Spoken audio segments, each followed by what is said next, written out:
കോഴിക്കോട് ആംബുലൻസിന് തീപിടിച്ച് രോഗി വെന്തുമരിച്ച സംഭവത്തിൽ തീപിടിക്കാൻ കാരണം വാഹനത്തിൽ നിന്നുണ്ടായ ഷോർട്ട് സർക്യൂട്ട് എന്ന ഫോറൻസിക് കണ്ടെത്തൽ. കഴിഞ്ഞ ദിവസം ഫോറൻസിക് അധികൃതർ വാഹനം പരിശോധിച്ചിരുന്നു. വിവരങ്ങളുമായി ദിഷ്ണ ചേരുകയാണ്. ദിഷ്ണ, ഷോർട്ട് സർക്യൂട്ടാണ് ഈ ഒരു അപകടത്തിന് കാരണമെന്നുള്ള റിപ്പോർട്ടുകൾ തന്നെയാണ് പുറത്തുവരുന്നത്. സൂചിപ്പിച്ചതുപോലെ കഴിഞ്ഞ ദിവസം പുലർച്ചെ 3:30 നിംസ് ആശുപത്രിക്ക് സമീപം ഇത്തരത്തിൽ ആംബുലൻസ് മറിഞ്ഞ് തീപിടിച്ച് രോഗി വെന്തുമരിച്ച സംഭവമുണ്ടായത്. ഈ സംഭവവുമായി ബന്ധപ്പെട്ട് ആംബുലൻസ് മറിഞ്ഞ് തീപിടിക്കുകയും രോഗി വെന്തുമരിക്കുകയും ചെയ്തിരുന്നു. ഒപ്പമുള്ളവർക്ക് പരിക്കേൽക്കുകയും ചെയ്തു.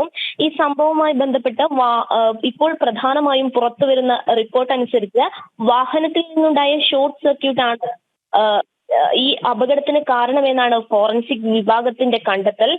കഴിഞ്ഞ ദിവസം, അതായത് ബുധനാഴ്ച, ഫോറൻസിക് അധികൃതർ വാഹനം പരിശോധിച്ചിരുന്നു. ഇതിന്റെ അടിസ്ഥാനത്തിൽ അവർ ഈ റിപ്പോർട്ട് കേസ് അന്വേഷിക്കുന്ന മെഡിക്കൽ കോളേജ് പോലീസിന് കൈമാറിയിട്ടുണ്ട്.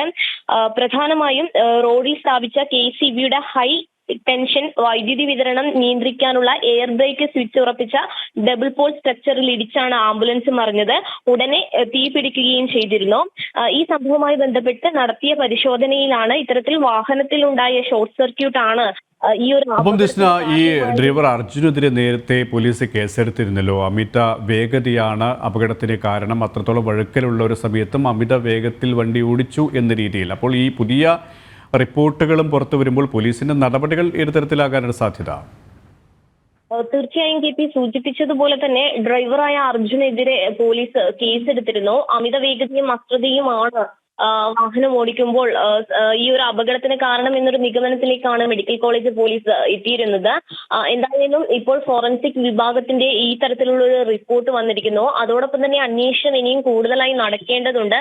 അതുകൊണ്ട് തന്നെ ഇന്ന് KCB അധികൃതർ ഈ വാഹനവും സംഭവ സ്ഥലവും പരിശോധിക്കും. തുടർന്ന് ഇവരുടെ റിപ്പോർട്ട് കിട്ടിയതിന് ശേഷമായിരിക്കും തുടർ നടപടി എന്നാണ് പോലീസിന്റെ ഭാഗത്തു നിന്ന് നമുക്ക് ലഭ്യമാകുന്ന വിവരം. KP കോഴിക്കോട് നിന്നും ദിഷ്ണയാണ് വിവരങ്ങൾ നൽകിയത്.